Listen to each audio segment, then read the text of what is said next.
శివరామయ్య గారు గుంటూరు జిల్లా తెలుగుదేశం పార్టీకి ఎవరు అధ్యక్షులైనా కూడా ఆ జిల్లా పార్టీ కార్యాలయాన్ని తన సొంత కార్యాలయంగా భావిస్తూ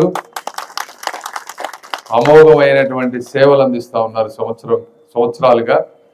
వారు ఈ ఊరు వారు అవటం అదృష్టం. మంచి వ్యక్తులు 30 సంవత్సరాలుగా చేస్తూ ఉన్నారని చెప్తున్నారు. రావటం అదృష్టం. తెలుగుదేశం పార్టీకి మీ సేవలకు చంద్రబాబు నాయుడు గారి తరఫున మీకు ధన్యవాదాలు తెలుపుతా ఉన్నాను. అదేవిధంగా వేదికను అలంకరించినటువంటి మీ అందరి ప్రియతమ ఎమ్మెల్యే, సహనశీలి, సేవా తత్పరుడు, సింపుల్ మ్యాన్, నిజాయితీగా పనిచేస్తారు. ముఖ్యంగా పేదవాళ్ళ కోసం, అట్టడుగు వర్గాల వారి కోసం నిజాయితీగా పనిచేసేటువంటి శ్రావణ్ కుమార్ గారికి, అదేవిధంగా బీజేపీ నియోజకవర్గ ఇన్ఛార్జ్ శ్రీ కంతేటి బ్రహ్మయ్య గారికి, జనసేన నియోజకవర్గ ఇన్ఛార్జ్ విజయశేఖర్ గారికి, అదేవిధంగా వేదిక మీద ఉన్నటువంటి అన్ని పార్టీల నాయకులకు, అన్నిటికంటే ముఖ్యంగా దాతృత్వపు రాజకోట, తెలుగుదేశం పార్టీ కంచుకోట, భయం ఎరుగని నడక ఉన్నటువంటి మోతడక గ్రామ ప్రజలందరికీ కూడా మనస్ఫూర్తిగా ధన్యవాదాలు తెలుపుతా ఉన్నాను. ఎందుకంటే 2019లో జగన్మోహన్ రెడ్డి గారు ఊరూరా తిరిగి వారి తండ్రి గారి పేరును వాడుకొని మంచి హామీలు ఇచ్చి, అంటే అబద్ధాలు ఎంత బాగా చెప్పొచ్చా అని తెలియని విధంగా అబద్ధాలు చెప్పినా కూడా మీరెవరు పడకుండా ఆ రోజులో కూడా తెలుగుదేశం పార్టీకి మెజారిటీ తెప్పించారంటే మీ టాలెంట్కి హ్యాట్స్ ఆఫ్. ఆ రోజును కూడా మరి గత 5 సంవత్సరాల్లో తెలిసింది, ఇప్పుడు ఇంకా అద్భుతమైన మెజారిటీ తీసుకొచ్చారు. వారందరూ చెప్పినట్టు, ఇందాక శ్రావణ్ కుమార్ గారు చెప్పినట్టు, ఇది వాస్తవం కూడా. ఈ గ్రామం ఈ విధంగా అభివృద్ధి చెందింది అంటే దానికి ముఖ్యమైనటువంటి కారణం బలమైన గ్రామ నాయకత్వం. అందులో తిరిగే లేదు. వాళ్ళు లేకుండా ఎమ్మెల్యే గారికైనా మాకైనా కూడా వాళ్ళు సమస్యలు తీసుకొస్తేనే మాకు తెలుస్తాయి. ఎందుకంటే మేము గ్రామాల్లో రోజు తిరగలేం. ఈరోజు మీ గ్రామంలో జల్ జీవన్ మిషన్ ద్వారా ప్రతి ఇంటికి ట్యాప్ వాటర్ వచ్చిందంటే అది తెలుగుదేశం పార్టీ, శ్రావణ్ కుమార్ గారు, గ్రామ నాయకులు. అవునా కాదా?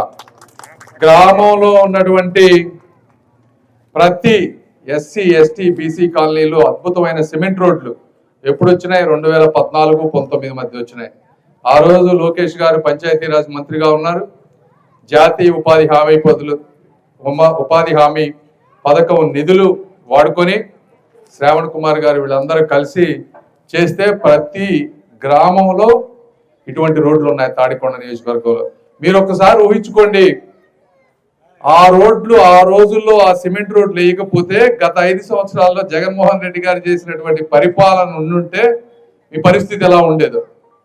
ఆ సిమెంట్ రోడ్లు ఉన్నాయి కాబట్టి కనీసం గ్రామాల్లో అయినా అద్భుతంగా చక్కగా ఉంది. అది కూడా వారందరి కృషి అని మీ అందరికీ నేను తెలియజేస్తా ఉన్నా.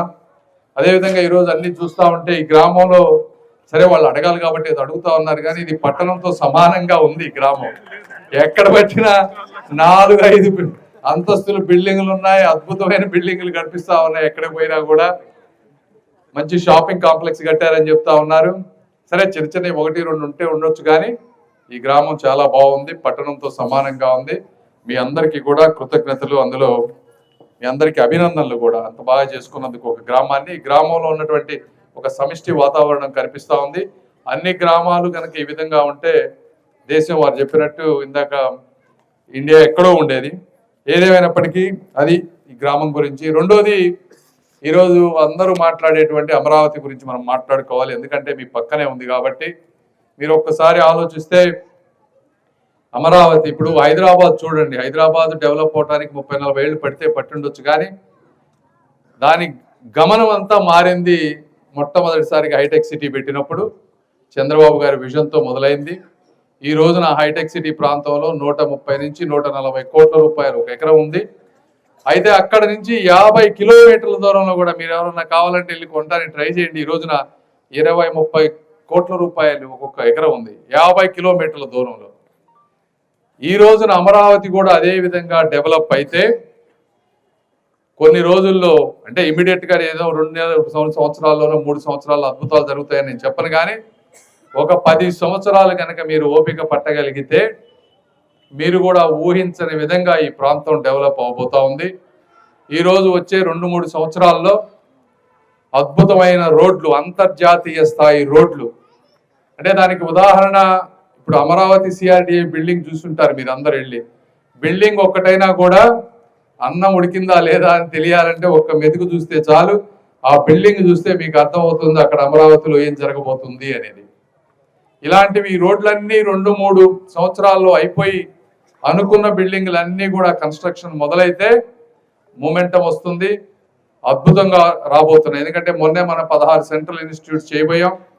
ఇంకా ఎన్నో ఇన్స్టిట్యూషన్స్కి స్థలాలు ఇవ్వబోతా ఉన్నారు. బిట్స్ పిలాని ఇంజనీరింగ్ కాలేజీలు రాబోతా ఉన్నాయి. ఇట్లా రకరకాల ఇక్కడ వస్తాయి. కాబట్టి దాని గురించి ఎవరు భయపడాల్సిన అవసరం లేదు. తప్పనిసరిగా అభివృద్ధి చేస్తాం. అదేవిధంగా ఇప్పుడు ఉన్నటువంటి 29 గ్రామాలు అక్కడ, అంటే మీరు పూలింగ్లు ఇవ్వలేదు కానీ ఇచ్చినటువంటి 29 గ్రామాల్లో కూడా అద్భుతమైనటువంటి ఇన్ఫ్రాస్ట్రక్చర్, రోడ్లన్నీ వెడల్పుగా, చక్కటి వీధి దీపాలు, స్టామ్ వాటర్ డ్రైనేజ్, అదేవిధంగా ఆ గ్రామాల్లో కావాల్సినటువంటి కమ్యూనిటీ హాల్స్, శ్మశాన వాటికలు, అండర్ గ్రౌండ్ డ్రైనేజ్, ఇలాంటివన్నీ తీసుకొని ఆ 29 గ్రామాలు కూడా అద్భుతంగా పట్టణాలతో ఎలా డెవలప్ అవుతాయో ఆ విధంగా ఆ 29 గ్రామాలు డెవలప్ అవబోతా ఉన్నాయి. దాంతో పాటు ఈ ప్రాంతం కూడా నెక్స్ట్ డెవలప్ అయిన వెంటనే, ఆదాయం పెరిగిన వెంటనే మీ గ్రామానికి కూడా మంచి జరుగుతుంది. అదేవిధంగా మీ గ్రామంలోనే rural development self help groups కింద పికిల్ క్లస్టర్ ఒకటి పెట్టబోతా ఉన్నాం. ఒక 5 కోట్ల రూపాయలతో ఇక్కడ మీరు ల్యాండ్ కూడా ఇచ్చారు. అది నా డిపార్ట్మెంట్లోనే ఉంది. అది మనం ఓకే చేసాం. అది త్వరలో దాని కార్యరూపం దాల్చబోతా ఉంది. అదేవిధంగా కొంతమంది అనుకోవచ్చు చుట్టుపక్కల ప్రాంతంలో ఉన్నటువంటి వ్యక్తులకు కొన్ని అపోహలు ఉన్నాయి అమరావతి మీద. ఏమిటి అంటే అంతా వైజాగ్కి ఐటీ వెళ్ళిపోతా ఉంది, ఇక్కడ రేట్లు ఎట్లా పెరుగుతాయని. మీరు కూడా ఒకసారి ఆలోచించాలి. ఈ రోజున అమరావతిలో ఒకప్పుడు స్థలం ఎంత ఉంది? 20 లక్షలు ఉండేదేమో ఎకరం బాగా ఉంటే. ఈ రోజున పూలింగ్ ఇచ్చిన వాళ్ళందరూ 4-5 కోట్ల రూపాయలు అయినాయి. మీరు ఇచ్చినప్పుడు 20-30 లక్షల రూపాయలు ఉంటే ఈరోజు గవర్నమెంట్ 50,000 కోట్ల రూపాయలు అక్కడ ఖర్చు పెడతా ఉంది. అంటే ఒక్కొక్క ఎకరానికి దాదాపుగా 1.5 నుంచి 2 కోట్ల రూపాయలు గవర్నమెంట్ మనీ పెట్టి డెవలప్ చేస్తూ ఉంది. అంటే 50,000 కోట్ల రూపాయలు ఒక ప్రాంతంలో డెవలప్మెంట్కి 2-3 సంవత్సరాల్లో ఖర్చు పెట్టినటువంటి చరిత్ర ఏ పట్టణానికి కూడా ఇండియాలో లేదు. ఇది ఫస్ట్ టైం జరుగుతూ ఉంది. అవునా కాదా? ఇది వాస్తవమా కాదా? మీరే చెప్పండి. రెండోది, అంతా ఇక్కడే 50,000 కోట్ల రూపాయలు పెట్టుబడి పెట్టినప్పుడు మిగిలిన ప్రాంతాలు అన్నీ ఉన్నాయి. అన్ని ప్రాంతాలని సమానంగా చూడాల్సిన బాధ్యత చంద్రబాబు గారి మీద ఉంటుంది. ఎందుకంటే వైజాగ్ వాళ్ళు ఓట్లేశారు, రాయలసీమ వాళ్ళు ఓట్లేశారు. వాళ్ళందరూ ఓట్లేసి గెలిపిస్తేనే మనం ఈ రోజున ఈ అధికారంలో కూర్చొని ఈ ప్రాంతానికి చేయగలుగుతా ఉన్నారు. ఒక విధంగా చెప్పాలంటే మీ గ్రామంలో ఏ విధంగా అయితే 2019లో మోసపోలేదో వైజాగ్లో 4 ఎమ్మెల్యే సీట్లు గెలిపించారు వాళ్ళు తెలుగుదేశం పార్టీకి. కాబట్టి ఆ ప్రాంతానికి కూడా కంపల్సరీగా చేయాల్సిన బాధ్యత ఉంది. అదేవిధంగా అక్కడ వచ్చినటువంటి ఇండస్ట్రీస్ ఏమొచ్చినాయి? డేటా సెంటర్స్ వచ్చినాయి. ప్రస్తుతానికి డేటా సెంటర్స్కి కావాల్సినంత కరెంట్ కావాలి, వాటర్ కావాలి. ఆ డేటా సెంటరు మిగిలిన ప్రపంచాన్ని అండర్ సీ కేబుల్ ద్వారా కలిపేటువంటి పరిస్థితి. ఆ కేబుల్ అక్కడికి వచ్చే అవకాశం ఉంటుంది కాబట్టి వేరే దగ్గరికి వచ్చేటువంటి పరిస్థితి ఉండదు. కాబట్టి ఇప్పుడు ఏమంటున్నారు, అక్కడ మిగిలిన ప్రాంతాల ప్రజలు అంతా అమరావతిలో పెడితే మా పరిస్థితి అనేది రాకుండా ఆ ప్రాంతంలో ఉన్న వాళ్ళు కూడా బాగుండి మళ్ళీ గవర్నమెంట్ రావాలి. కాబట్టి అన్నిటినీ సమపాళ్లలో అభివృద్ధి చేసే బాధ్యత చంద్రబాబు నాయుడు గారు కానీ, పవన్ కళ్యాణ్ గారు కానీ, లోకేష్ గారు కానీ తీసుకున్నారు. అయితే ఈ ప్రాంతం కూడా తప్పనిసరిగా అద్భుతంగా డెవలప్ అవుతుంది. అందులో సమస్య లేదు. మీరే చూస్తారు ఏ విధంగా డెవలప్ అవుతుంది అనేది. ఇంకొకటి, వైజాగ్లో అదే ఇప్పుడు రాయలసీమ ఉంది. రాయలసీమ ప్రాంతంలో కూడా అక్కడ కూడా చాలా మంది పేదవాళ్ళు ఉన్నారు. వాళ్ళకి ఉద్యోగాలు కావాలి. ఇక్కడ ఇంకా చాలా చైతన్యవంతమైనటువంటి ప్రదేశం ఈ ప్రాంతంలో. వ్యవసాయం బాగా పండేటువంటి ప్రాంతం ఈ ప్రాంతం. ఆ ప్రాంతంలో వ్యవసాయం కూడా చేసుకోలేనటువంటి వాళ్ళు ఉన్నారు కాబట్టి అక్కడ మ్యానుఫ్యాక్చరింగ్ కి సంబంధించినటువంటి ఎలక్ట్రానిక్ కి సంబంధించినటువంటి ఇవి చేస్తా ఉన్నారు. ఇంకొక విషయం ఏంటంటే ఈ ఇండస్ట్రీ పెట్టాలనుకునే వాళ్ళు ఈ రోజున ఒకప్పుడు లాగా మనమేదో పిలిచి మీరు ఇండస్ట్రీ పెట్టమంటే పెట్టే పరిస్థితి ఎక్కడా లేదు. వాస్తవం ఏంటంటే ప్రతి స్టేట్ కూడా ఈరోజు ఫైట్ చేస్తా ఉన్నారు. ల్యాండ్ ఇస్తాం, కరెంటు బిల్లు మేమే కడతాం, మీ ఉద్యోగస్తుల జీతాలు మొదటి 2 సంవత్సరాలు మేమే ఇస్తాం, ఎంతో ఇన్సెంటివ్స్ ఇచ్చి అన్ని రాష్ట్రాలు ఈరోజు పోటీ పడేటువంటి పరిస్థితి. ఒకప్పుడు హైదరాబాద్ డెవలప్ చేసినప్పుడు వేరే రాష్ట్రాల వాళ్ళకి తెలిసేది కాదు. ఈ పోటీ తత్వంలో మనం ల్యాండ్ ఇవ్వాల్సిన అవసరం ఉంది, సబ్సిడీలు ఇవ్వాల్సిన అవసరం ఉంది. ఈ ప్రాంతంలో మనకు ఉన్నటువంటి ల్యాండ్ చాలా తక్కువ.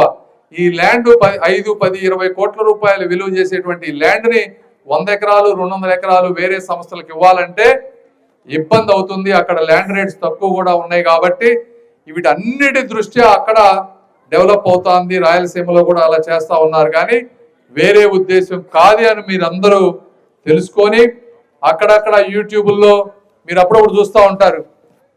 34,000 ఎకరాల భూమి తీసుకున్నప్పుడు దాదాపుగా ఒక 7,000 ప్లాట్లు అంటే 60,000 ప్లాట్లు ఇచ్చారు. ఒక 7,000 ప్లాట్లోనే సమస్య ఉంది. అది కొద్దిమంది గబక్కన యూట్యూబ్కి వెళ్ళి ఎవరన్నా మాట్లాడినప్పుడు దయచేసి మీరంతా వాటిని అర్థం చేసుకోండి. వాటి వెనక ఉన్నటువంటి వ్యక్తిగతంగా కొంతమందికి సమస్యలు ఉన్నాయి. 100% అక్కడ నేను కరెక్ట్గా జరుగుతుంది, అధికారులు 100% కరెక్ట్ అని నేను చెప్పడం లేదు. ప్రతి వ్యవస్థలో కూడా మీకు తెలియంది కాదు, కింది స్థాయి ఉద్యోగుల నుంచి చాలా వరకు అక్కడక్కడ అవినీతి పరులు ఉన్నారు. వాళ్ళు ఎక్కడో చిన్న చేసిన తప్పుల వల్ల మిగిలిన వాళ్ళకి ఇబ్బంది అవుతుంది అక్కడక్కడ. వాటన్నిటినీ శ్రావణ్ కుమార్ గారు కానీ మేము కానీ నారాయణ గారు కానీ కూర్చొని కరెక్ట్ చేస్తాం. దయచేసి మీరు అందరూ సహకరించి ఒక పాజిటివ్ వాతావరణంలో దీన్ని ముందుకు తీసుకువెళ్ళాలి. మీరు ఈరోజు చూస్తూ ఉన్నారు జగన్మోహన్ రెడ్డి గారు, మేము అష్ట కష్టాలు పడి చంద్రబాబు గారు అమిత్ షా గారితో మాట్లాడి ఫైల్స్ అన్ని మూవ్ చేసి దీనికి ఒక గెజెట్ నోటిఫికేషన్ తీసుకొస్తే ఈ అమరావతిని మళ్ళీ కదపాలంటే కదపలేరు అనేటువంటి ఉద్దేశంతో దాన్ని అంతా ముందుకు తీసుకువెళ్తా ఉంటే మీరు ఈరోజు మన 2 రోజుల క్రితం సాక్షిలో పెద్ద ఆర్టికల్ రాశారు. ఏమని రాశారు? బిల్లు వెనక్కి చంద్రబాబుకు షాక్ అంట. చంద్రబాబు గారికి ఏమి షాక్? ఆయన 75 సంవత్సరాలు వచ్చినాయి, ఆయనకి కావాల్సిన కీర్తి అంతా వచ్చింది. ఈ రోజున చంద్రబాబు గారు తెలియని ప్రాంతం ఏమీ లేదు. ఆయన ఏమన్నా ఉండి ఈ ప్రాంతంలో ఉండి తింటారా చెప్పండి మీరు? ఆయన కూడా తినేది ఆయన మనలా కనీసం చికెన్ మటన్ కూడా ఎక్కువ తినలేరు. ఆయన తినేది మళ్ళీ ఆ జొన్నలు రాగులు హెల్త్ మీద. ఏం చేసుకుంటారు? ఆయనకి షాక్. షాక్ ఎవరికి? ప్రజలకి షాక్ ఇది. ఈ విధంగా ఒక ప్రాంతంలో ఎటువంటి అభివృద్ధి చేయాలన్నా కూడా తప్పనిసరిగా ఎక్కడెక్కడ అవకాశం ఉన్నా కూడా అవకాశాన్ని మొత్తాన్ని తీసుకొని ఈ ప్రాంతాన్ని అద్భుతంగా గుంటూరు అంటే ఈ రోజున మొన్న మేము వెంగళాయపాలెంలో ఒక చెరువుని డెవలప్ చేసాం. మీరు ఇక్కడ వాళ్ళు చూసారో లేదో తెలియదు కానీ ఎప్పుడన్నా వెళ్ళి చూడండి. ఆ చెరువు ఇప్పుడు ఇండియా మొత్తానికి మోడల్ చెరువు అయింది. అదంతా చేసిన విధానంలో గుంటూరు ఖ్యాతి ప్రతి డాక్యుమెంట్ లోనూ ఈరోజు గుంటూరులో చేసినటువంటి మోడల్ వెళ్తా ఉంది. గుంటూరు పేరు గర్వంగా ఇంకా ముందు ఇంకా రాబోతా ఉంది గుంటూరు అమరావతి. కాబట్టి మీరు చూపించినటువంటి అపూర్వ అభిమానానికి, మీరు వేసినటువంటి అంతటి మెజారిటీ తీసుకొచ్చినటువంటి మీ అభిమానానికి ఎట్టు పరిస్థితుల్లో కూడా తల వంచకుండా మీ మంచి కోసం చేస్తామని తెలియజేసుకుంటూ మరొకసారి ఈ అభిమానానికి కృతజ్ఞతలు తెలుపుకుంటూ సెలవు తీసుకుంటాను. ధన్యవాదాలు. Thank you.